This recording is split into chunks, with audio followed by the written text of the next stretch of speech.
gallery is amazing. I mean, it's so intellectual. Yeah. To think about what to start and starting from zero, you have no names previously used, you have no artists, you can start from zero. It's absolutely amazing. On the other hand, it could be a problem. So what is your balance so far? Do you like it or you just more boring?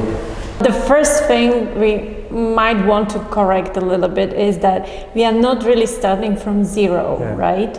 Because opening this gallery was just a logical step from practice of festival, which actually Dusan founded.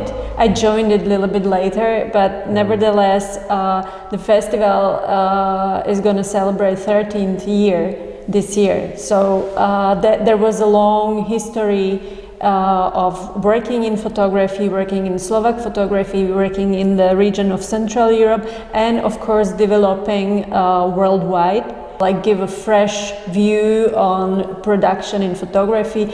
We as OFF Festival, that's the name of the festival of Bratislava, we want to particularly focus on new talents, people who emerge with their work on the field of photography.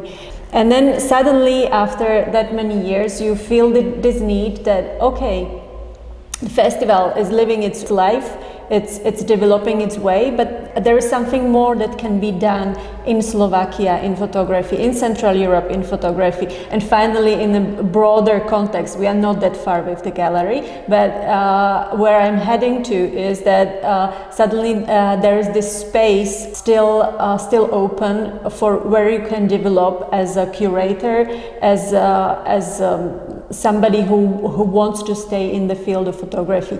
And that's exactly what we did with this gallery. We just filled another gap in all this puzzle of the photography. The gallery, well, I mean, we do the exhibition as they should look like as well, but we also cover the commercial side of photography, which the festival doesn't.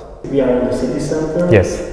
Next to the pedestrian zone, next to the opera, and why we are not in an industrial space in the outskirts, or I don't know. We were looking for a space for a very long time, and we didn't really want to go in the city center, but then we found this space and we immediately fell in love with it, so that's why we are here. It was a coincidence, and I think because it's a pedestrian zone, also people can just walk in and see the exhibitions as well, so it's you know, it works well. Maybe the viewers of this interview won't get this impression as somebody who just walks in, but this gallery, it has its genius loci, because as Dusan says, it's in the very center, pedestrians walking by, and it has huge windows. It attracts people from the street very easily.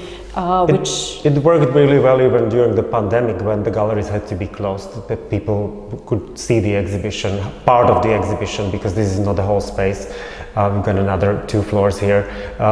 People could see part of the exhibition even when the galleries were closed. Is there any importance of the location anymore? Because we are searching on the internet. Yeah. We're looking on phones, exhibitions, so do we need still a physical space? I think we do. I think that because as festival, but also gallery, mostly work with visitors, you know, like I mean, we are not working in the online platform, we are working as a physical institution, so and I think spaces, as Zuzana mentioned, bring some kind of atmosphere that adds to the exhibitions and art.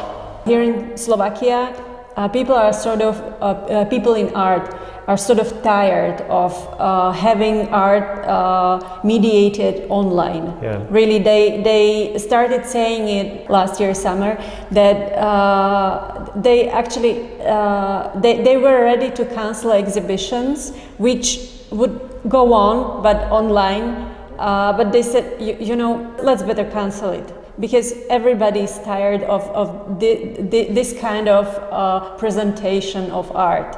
So not even artists, but also visitors, because we could feel it here when we opened the gallery, that it was for many people who came, it was their first cultural event in a very long time, so you could feel the energy, which was good. We are close to Vienna, we are close to many others. Budapest as well, no? Yeah, Budapest as well.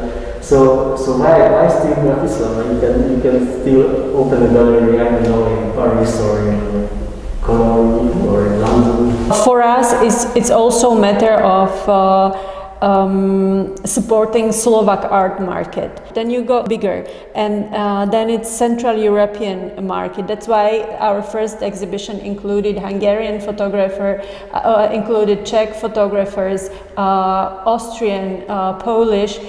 So that's the next skin. That's the next layer, and then we want to get even bigger, trying to connect with partners working in the field of art market in Europe, maybe even broader, but that's a skin a little bit too far at the moment.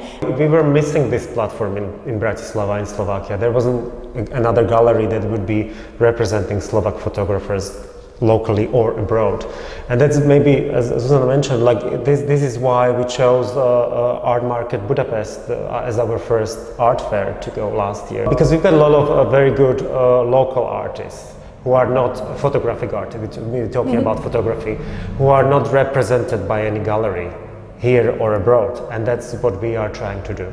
So here you have this current exhibition, but how do you think it's connecting, the sculptures and the photography here? This is the first time we try this. I think that we connected a photographic artist with an artist who works in a different medium, and we thought that it's going to complement each other very well. Maybe for international viewers, it needs to be said that Olga Blejová, that's already a name in history of photography.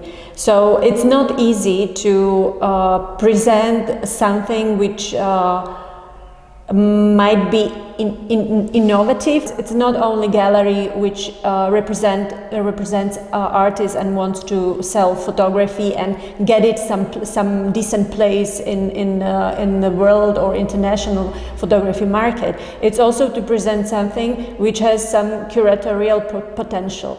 So, and this way we actually we had this plan, I think, for 1 year or even longer, that Olga Blejová is going to be artist we want to represent, we want to show, we want to spread the name around.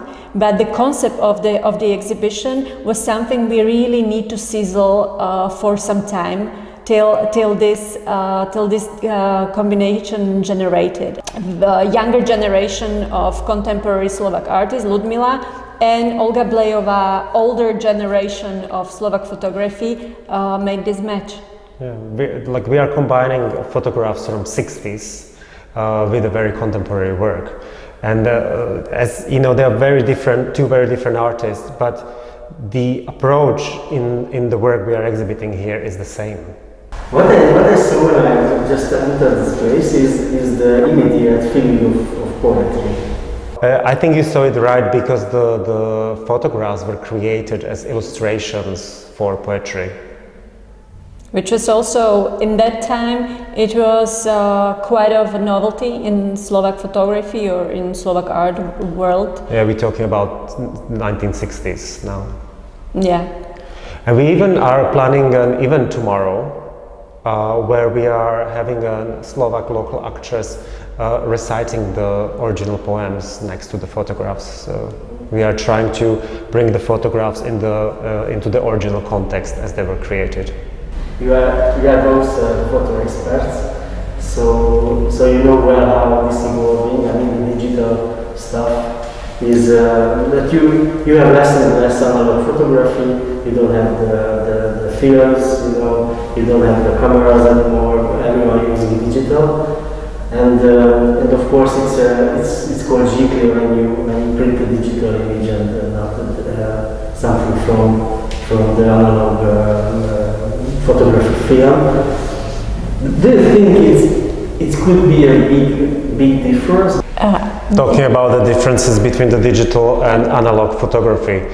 Well, I mean, it's very individual because you've got even young artists that work with analog. So I don't think it's disappearing completely because on the festival we still work with projects that were shot analog. I don't know if we can really talk about that. We can see a difference there because with the technology you can somehow pretend it's analog. Also, there is a kind of revival as well that you can see. It's trendy again to use all these old cameras, and also with Polaroid as well. Like Polaroid started producing again the film and new cameras, so you can see that there is some kind of revival of the old technology.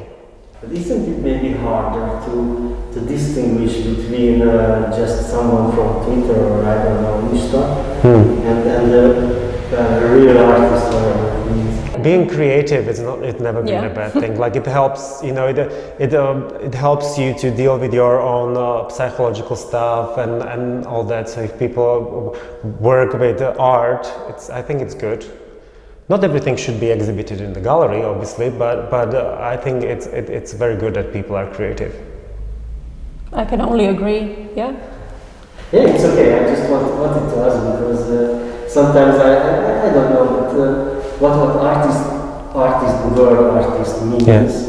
For me, I think it's a bit changing. Well, that is not impossible that the concept of artist changes in history. Very often mentioned example is with the Renaissance big names like Michelangelo or Leonardo da Vinci. Generally they were considered just craftsmen, right? Nowadays the position, function or the definition of artist is very much different than it was in 19th century. I mean, it's very hard to define who's an artist. I mean, like, how would you define an artist? Who is earning money by their art, or who's exhibiting in the gallery? Like, it's like, what's the definition of an artist? Yeah. Well, for me at least, it's someone who feels that he wants to create something. That's also very, very much used definition. Like you create because you cannot help yourself not to do it, right? So that can be already a definition. Actually, a funny exhibition called Dead with Bart Heinen. Oh, that's. It's at least it was funny for me. Okay. But it was intentionally funny. Okay, let's contextualize a little. So you have same-sex dead, and you mentioned, okay, I have to read it. Slovak society is severely divided whether to legalize such partnerships or not. Maybe it's brave. First of all, the exhibition we had here was connected to the festival of Bratislava we organized last year. The main subject of the festival was family portrait. So we were looking at all different views of how you could portray a family. And this was one of them, and we divided the exhibition into two separate curated parts, which one was here in the gallery and the second part was at the festival. And yes, to answer your question, we also wanted to make people think, because it's not legal here in this country, not even to get married, but to adopt children is a second step. And we even organized discussions with couples, same-sex couples who were here, and they were talking about their experiences, because there are ways how to do it, but obviously legally and legislatively it's very complicated. So yes, this exhibition was meant to also raise awareness. Okay, so the festival. Yeah, as we said, these two projects, they are very interconnected. Like the festival is our background where we come from, and the gallery runs parallel, and they always sort of complement each other in a way that during the festival exhibition, this exhibition supports the whole theme. Very soon we are going to be publishing our new open call, because the festival works through open calls, and the open call is titled Somewhere Else, and maybe you can describe what the theme is about. Well, it's about moving, people moving, humankind moving, and all the motivations which drive people to move. So probably the first thing that you can imagine would be migration due political situation or due to climate changes, but that's only one part of the whole package. While we have also phenomenon in modern developed society of people moving because they want it to be their lifestyle. So anything in this range and beyond this range should belong to this theme, and we would be very happy if people with a really broad definition of traveling and moving, and so they can send us their projects, yeah. And we would be very happy to look at them. Okay, thank you very much. Thank you for coming all the way to Bratislava.